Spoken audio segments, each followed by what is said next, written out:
Asintadong shooter.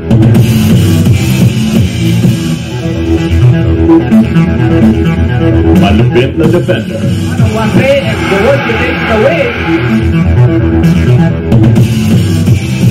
Iginagalang na leader. Ilan lang ito sa mga kalidad ni Robert the Big J Jaworski Sr. Ang kauna-unahang playing coach na nanalo ng kampyonato sa PBA. A spectacular victory fashioned by Coach Jaworski's boys here in game number 6. Pero maliban sa husay sa loob ng court, na may kakaibang hatak sa madla ang tinaguriang the living legend ng PBA. Sa gitna ng umaatikabong sagupaan ng Toyota Crispa, sumiklab at sumikat si Jowo, kasama si El Presidente Ramon Fernandez at si Mr. Clutch Francis Arnaiz. Umakot ng siyam na kampyonato ang Toyota sa pangunguna ni Jaworski na siyang hinirang na MVP noong 1978. Gaano ba naman kasi karaming point guard ang kayang kumalat ng 20 points, 12 assists, at halos 9 rebounds per game kontra sa mga pinakamalalakas na sentro sa kasaysayan ng liga. Ganon kalupit ang idolo ng masa sa basketball court. Ano mang kailangan para magtagumpay, kayang-kaya niyang ibigay. When the situation calls for a certain individual to take command, I always ask someone to do the best he can. We respect each other as far as being a person is concerned. To respect my ideas, and I do the same. Being a superstar and being a super athlete, you can the respect of the massa. Taong 1986 nang pangunahan niyang Ginebra San Miguel, kasama ang mga import na sina Black Superman Billy Ray Bates at Michael Hackett para makuha ang kanilang unang kampyonato sa PBA Open Conference. Taong 1985 nang tumatak sa isip ng madla kung gaano kaastig si Jowo. Kalaban ng Ginebra sa semifinals ang Northern Consolidated Corporation back national team na pinangungunahan ni Coach Ron Jacobs. Halftime, NCC was leading I think by 15 points. Kontrolado yung laban yan eh. Ron Jacobs the coach, Moore and Steele, pagkatapos ng si Alan Tidy. Malupit ang mga pagito. Pinahirapan nila ang mga veterano tulad ni Francis Arnaiz at maging si Big J. Ang mas masaklat, nasiko ni Jeff Moore si Jowo sa bibig noong second quarter. Sa tindi ng pagdurugo ng kanyang labi, dinala siya agad sa Medical City. Balik si Jaworski, gulat ng tao, yung mga fans ng Ginebra kasi all bandage. Then he took off his jacket. Jaworski provided the inspiration to the teammates, the fans, and everybody watching this game. And that's, I think, the place where the never say die spirit actually was fulfilled. Sa mga pagkakataong dehado ang kanyang kupunan, sa mga panahong kailangan siya ng barangay, isa lagi ang sagot ni Robert Jaworski Sr. Never say die. Hindi namin iniisip ang pansarili, kundi yung kapakanan ng buong grupo. Teamwork ang pinaka-importante yan. 3 kampyonato pa ang nakuha ni Jowo noong 1988, 1991 at 1997. Katunayan na isinapuso ng mga manlalaro ng Ginebra ang Never Say Die spirit ni Big J. Maging noong nagbagong pangalan at ginawang anyeho ang Ginebra, di may kakailang Never Say Die pa rin ang kanilang tema. Manalakas ba ng mga bagitong sina Jojo Lastimosa, Jerry Cordillera, at kalaunan si Alvin Patrimonio? Taog pa rin sila sa paboritong team ng madla. Salamat sa pamatay ng mga tres nina Jaworski at Joey Noizaga noong Game 4. Coach Sammy was a motivator. He would really inspire most of the players, to always play their best in every game. Kahit nga hindi nag-umpisa sa Ginebra, yung mga bagong pasok o nanggaling sa ibang team, o nai-influence pa rin ni Coach yan. Mula kina Francis Arnaiz hanggang kina Val David. Mario Aquino.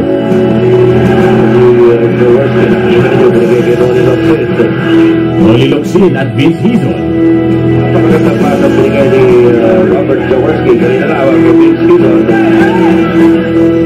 Pinana nila ang malaking puso sa laro ni Jawo. So it was a great experience. I loved it. And Jaworski, of course, is behind all of it. He's the one who orchestrated the whole chemistry of putting everybody together. We really didn't have any ego issues. There was nothing like that on our team. It was just a bunch of guys who at one single moment came together and somehow formed a championship squad that a lot of people are up to now still remember. 1991 naman, nang makatapat nila ang kupunan ng Shell ni Tower of Power Benji Paras. Dehado sa serie ang Ginebra, pero nakabawi sila para manalo sa Game 7 ng Finals sa PBA First Conference nang makalayap si Rudy Distrito kontra sa depensa ni Paras. Kahit tambak na kami, sige pa rin kami. Bahala na kahit mahina o sabi nila mahina lang ang team ng Ginebra. Pero kahit na tinatambakan kami, sige pa rin kami na sige hanggang matapos. Minsan kami pa rin nananalo dahil sa never say die. Best player si Jawo sa larong yun matapos magtala ng 13 points, 7 rebounds, and 8 assists. Noong 1997, pinalis naman ng Gordon's Gin ni Big J ang Alaska Milk ni na Coach Tim Cone at ace point guard Johnny Apariento sa loob ng 6 na laro. And a spectacular victory by Coach Jaworski for Game 6. Isang malaking karangalan, di ba, na makasama mo yung iniidolo mo. Hindi lang tao bigyan ng chance para hindi lang maging coach siya, kundi makasama sa court mismo. Kung ma-accommodate na lahat ng fans, talagang nagpapapicture siya, nagpapapirma ng, kumbaga pinipirmahan lahat ng nagpapapirma ng autograph hanggang maubos yung mga fans na nag-aantay sa kanya, karating siya. Kung ano na yung meron tayo, dahil sa tao, at sa company. So, balik naman natin sa kanya. Pagkasama mo siya sa court, talagang pinapakita niya buong puso pag naglaro. Yun ang isa sa mga advice niya sa amin na pagdating sa mga fans, sikasuhin namin sila kung may mga lumapit, magpapirma ng autograph, or magpa-picture sa amin. Napakabait na tao, marami akong nagtulog sa kanya. It's an honor na maging mentor mo yung isa sa mga living legends. Unang ipinakita ni Jaworski ang pagmamahal sa bayan sa mga unang bahagi ng kanyang career. Buong puso siyang naglaro sa iba't ibang international competition. Bit-bit ang ating bandila. Pero isa sa mga pinakamalupit na ginawa ni Robert Jaworski para sa bayan ay ang silver medal na inuwi ng PBA-backed national team sa Asian Games sa Beijing, China. Una sa lang si Coach Sunny, he's a good motivator. Unang-una, ito yung isa sa mga inibiguro natin lahat. To be under him, to play for him, parang it's a big honor. So, yung lahat na sinasabi niya is pumapasok lahat sa utak namin. Lagi yung sinasabi sa amin na hindi pa tapos ang laban hanggat hindi tumutunog ang buzzer. Lahat na nakakakilala kay Joe, bilib sa pagmamahal niya sa kanyang fans. Ako rin, hindi ko alam kung bakit nahila niya ako eh. Pero talaga, yung kanyang being a leader, yun ang isang katangi-tanging character na miski na siya nagagalit during the games, pero still very friendly siya. Naging idol ko si Jaworski kasi magaling siya, motivate ng mga players niya, nagiging role player siya and coach sa mga kabataan. Wala siyang hindi ibinigay sa mga tagahanga. Pagkakataong magpa-picture, magpa-autograph, o di kaya makipagkwentuhan. Hearing a lot of stories about Joe. Many times has done wonderful things. I mean, after games, and he wouldn't leave until everybody was out the door, and the last person had come to him and said, I want a picture, autograph. Makikita mo, matadaanan lang niya, nakatingin sa kanya. Siya pa ilalapit, kakamayan niya na alam niya nahihiya yung mga tao.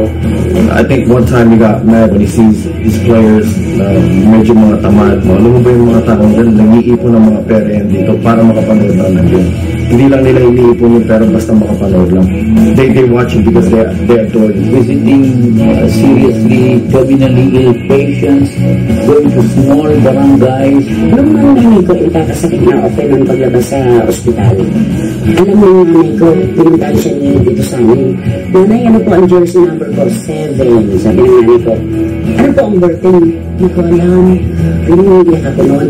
Si Rika, siya yung panganay na babae sa amin.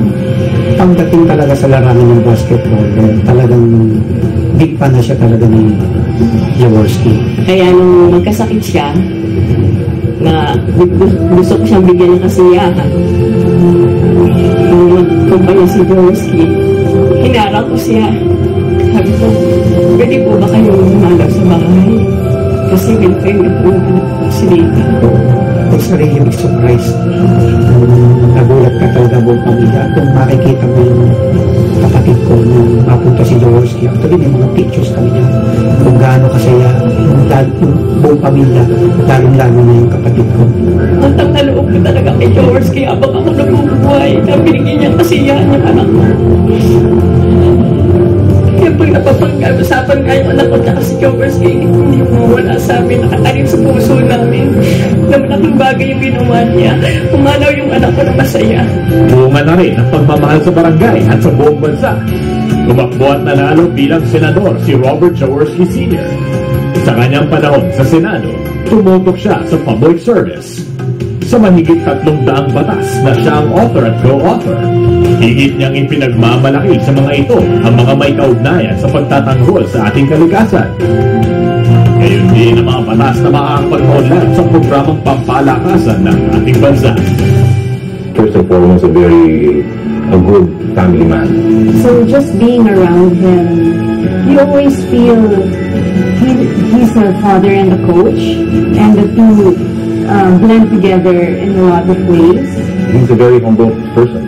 He started from humble beginnings, and he made us appreciate the fact that the environment that we were growing up in was different, and we were indeed blessed.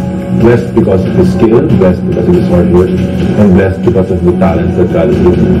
We're always happy to see him because every time we're there, he tells us, gives us lessons, teaches us basketball.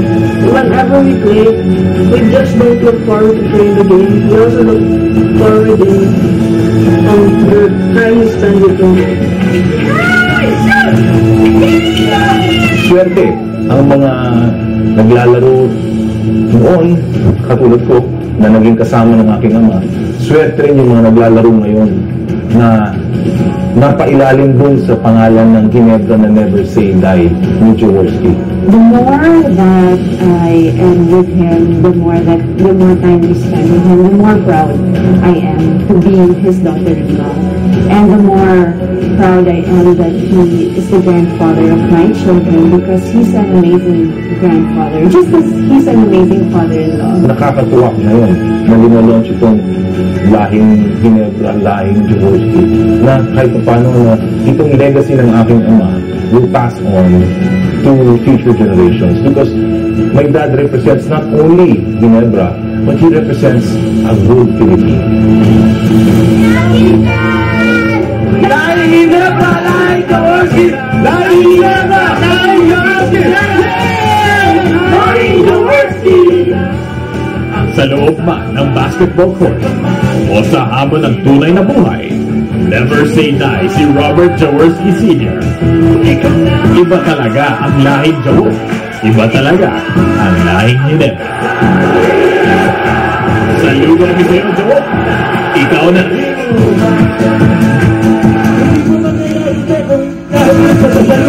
Ako sa pwede sana, mabuhay kayo lahat!